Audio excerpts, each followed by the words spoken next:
played on both ends. I thought we were really ready, really focused. I thought our defense kind of sparked us, and I thought our zone helped us. We had success with zone against them up in Chestnut Hill, so we rode it.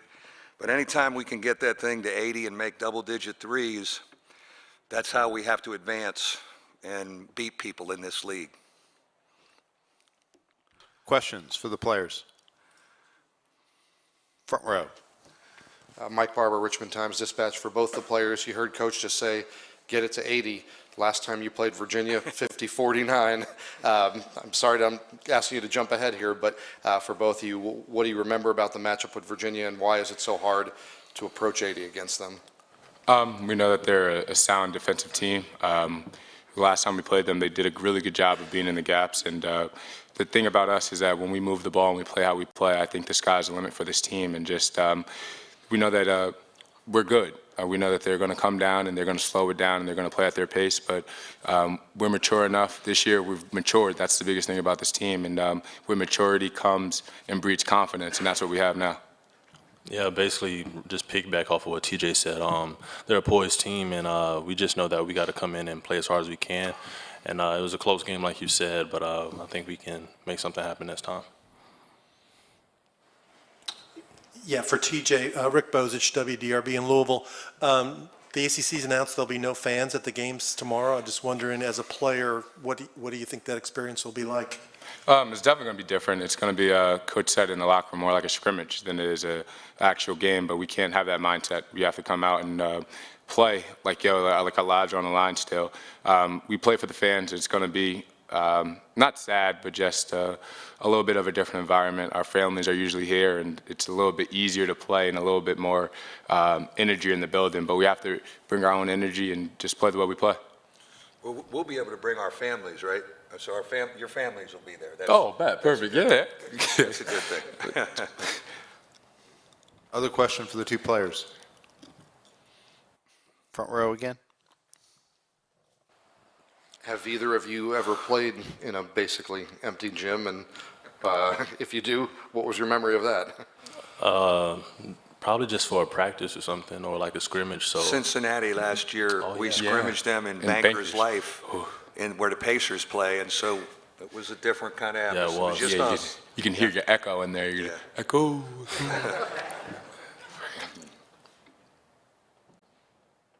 Anyone else? Okay, thanks, guys. We'll see you tomorrow. Questions for Coach? Front left. Hey, Coach. JB Ricks, Spectrum News. Just going off the last question, as far as there not being any fans, the crowd noise not being there, how much of an effect is it going to have with this not being a scrimmage? This is a ACC tournament game? You know, I think everybody's mature enough. Our players are mature enough, and I would include Virginia's and everybody that's going to keep playing tomorrow. You know, that they know you get a chance to advance and play for a championship, and you get to compete and go for it. And so I don't think there's going to be any letdown or distraction. You know, we practice over 100 practices a year in a gym like that tomorrow. You know, it'll be a very, I'm going to remind us of some of our great practices when there's 7 people in the gym and we going at it. So I think kids want to compete. They still know they're playing on national TV and everybody's watching them, and still know they're playing for a trophy. So I think kids they love this level of guys just love to hoop. So they get to play again. To our left aisle. David Teal from the Times-Dispatch in Richmond. Mike, as president of the Coaches Association, how closely have you been monitoring all this, and did this kind of decision to you feel inevitable? Jim Haney and I have been texting all day. I owe him a call here in about an hour because we've got to get our board on the phone here one day this week, even though we're very busy. Kind of almost felt this was coming after I saw the announcement from the NCAA that it would trickle down to here. I think moving forward, one of the things you think about is player safety, the student athlete. I spoke to my kids last night before we went over the scouting report, and I told them, I said, look, I want you to know, when you talk to your mom, we're going to keep you safe. And, I've got a band and cheerleaders. I've got a heck of a travel party down here. And so, moving forward after this week is going to be really interesting, as we all are probably getting a feel for it. But I mean, that was the decision. I think the ACC did a great job reacting quickly. I thought there's no way, after I saw the NCAA's decision, that we'd have people in the building tomorrow. I even thought maybe they'd shut it down tonight. But this is unbelievable, interesting times as we move forward. But again, I go back, kids they love to play and they love to compete. And I think they'll really play their backsides off, even though it'll be echoing in there tomorrow. Front row. Mike Barber, Richmond Times-Dispatch. One on the basketball front, you mentioned 80 points. And Yeah, how hard- no way, 80 combined. We're going to go 80 combined. The one thing, and again, we've had, maybe the law of averages finally kicks in, against them because they have dominated us. I'm the first one to admit it. You just have to value the ball and value possessions because you're not going to have as many of them. We do that well. We're good with the ball. That's why we had a chance. And we're just going to have to really value it. And you can't, I'm going to remind them the same thing we did in Charlottesville, and we had a chance to win. But it's going to be game situations, and they're really good at it because they're in them all the time. They're in close games all the time. So, but I know they're coming in rolling with winning 8 in a row, but we'd like another shot at them. We respect the heck out of their program. Second row. Hey, Mike, Gene Wong, Washington Post, another basketball question. What does Virginia's length do? How does that cause problems? Jay and Mamadi, obviously, but their wings also are really long. Yeah, it's the one thing they've done is the court seems smaller when you play against them on the offensive end because they're out, their wingspans are so good, and their recovery time is great. And, now the lineup we start now is a little more conducive to play against a jammed up defense because we can spread you a little bit and handle the ball a little better with our guards. And we rarely played Mooney and Durham together much tonight, which was kind of by design. I just felt, and I have all the respect in the world for Jawan Durham because he started every game and he didn't sulk. He went about his business and had a great impact. And then Dane Goodwin and Nate Leshevsky have to play more for us. I've been trending this way and how do you start one of them, then they ought to, we just have to get those guys on the court more. But hopefully with our smaller lineup, maybe we can open the floor up a little bit more. Easier said than done, though, against these guys. Other questions? Thank you. Okay. See you tomorrow, Mike. Yeah.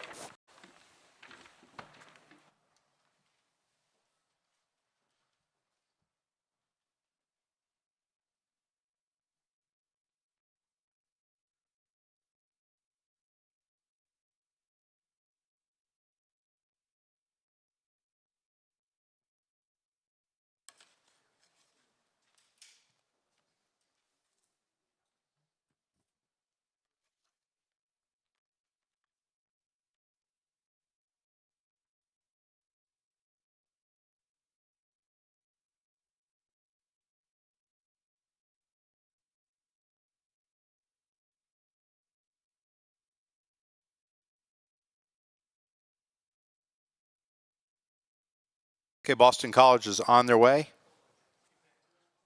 Same deal, guys.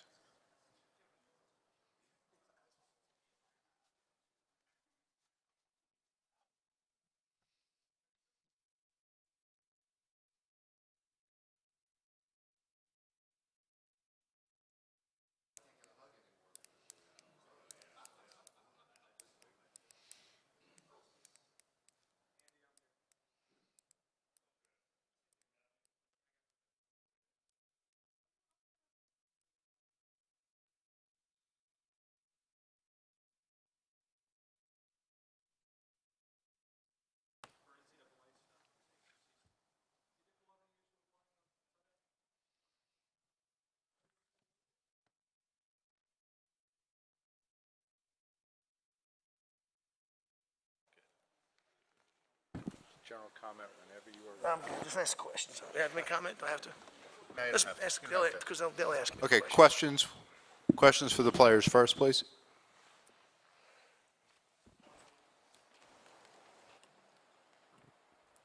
To either one of you two, just give me a sense for what today is like when you hear all the stuff that surrounded this game about the idea of fans not being allowed to attend and on top of that, just this entire week and what the coronavirus has been?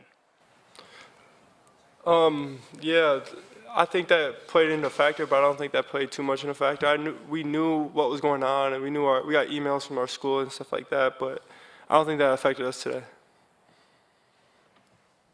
Jay? I feel like we just try to stay focused on winning. We didn't really let the outside noise bother us, but we knew what was going on. We really can't do nothing about it. Other questions for the players? That's it. Okay, guys, thank you. Questions for Coach?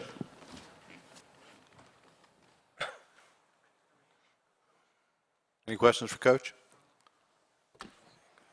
Again, Josh Grant, Sports Hub Triad. John Moody, first team All ACC type of guy. When you're trying to impact his game, what are some of the difficulties of trying to defend him? You know, he's such a hard guy to guard because he scores, he can hit threes, he can score in the post, and he's such a good passer. You know, the goal is probably not to let the other guys beat you because he's hard to guard. You know, he's going to get his. So, you know, we did a poor job of that tonight. The first two games, we did a great job of trying not to let the other guys beat us with open threes, driving angles, you know, and kind of make him try to beat you from the two. Just play without fouling him. He's such a hard guy to guard, keep him off the glass, but it's really the other guys, the things he does for the other guys to open it up for them is what makes their team good. B-Dot from Sports Hub Triad. Coach, is there any difficulty in trying to recruit at Boston College to keep up with the talent level of a Duke and a Carolina and trying to compete for that top spot in the ACC? I think there's a lot of people that have trouble keeping up with the talent level of Duke and Carolina. Every school has its challenges. We obviously have ours, and I think what we've done is we've tried to address them. And for the first, I think maybe the last year and a half, I think our administration is really trying to move our program forward. You know, we probably hadn't done that for a while, and I think it's great to have those conversations. Just long term for Boston College, I think that, you know, there's some things I think that we've recognized that we need to do. You know, and Boston's a tougher area than most to do it in because of all the things that go with it in terms of building costs and room on campus. We don't have the biggest campus. So I think we've done a good job of really addressing those things, and hopefully those things will continue to improve. I know your AD is a North Carolina guy. Give me a sense for your thoughts on Greensboro as an ACC tournament site. You know, I played the first one here, my first year, and I thought it was tremendous. We were in a 12-13 game, and there was 13,000 people here. You know, actually the bus pulled up, and people were tailgating, and I was wondering where they were going. You know, because it was us and Georgia Tech. Neither one of us travel well. So I think it's, you know, you could tell how far the city of Greensboro extends itself for this tournament, how much pride they take in it, and just the people working in the hotels. You know, we went out to eat with our team, and the people couldn't have been nicer. So it's a great venue. I think it's a great place. Yeah, Sammy Batten with the Fayetteville Observer. How much did the early shooting problems impact the outcome? And were you getting shots you wanted and just missing, or? Yeah, I mean, I think they impacted the whole game. I mean, against Notre Dame, you got to get to a good offensive rhythm early. I think we missed like 9 straight shots in the paint. I mean, so I think, yeah, that's about as good as you want, right? I mean, if you get an open three and you get the ball on top of the basket, you know, I think we had some young guys playing in this tournament for the first time, you know, that maybe, you know, maybe a little too excited, but, you know, we let them get in a huge rhythm when they stretched the lead to about 18 in the first half. And if you dig that big of a hole to them, it's hard to come back. Anyone else up? Third row. Yes, Coach. When, in the second half, when Notre Dame started pulling away a little bit, it looked like Boston College, instead of looking for maybe the best shot, was looking for the first open three. I got that impression. I don't know. We were attacking the basket, cut it to 7, and then we had a couple guys go down. I mean, so the guys who were attacking the basket for us were hurt.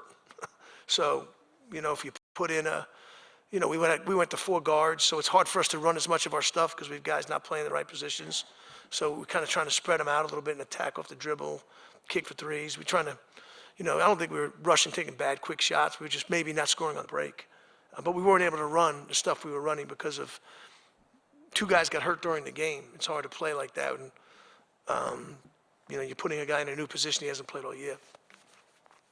Anyone else? Okay, thank you. All right, thank you. Thanks. Safe travels.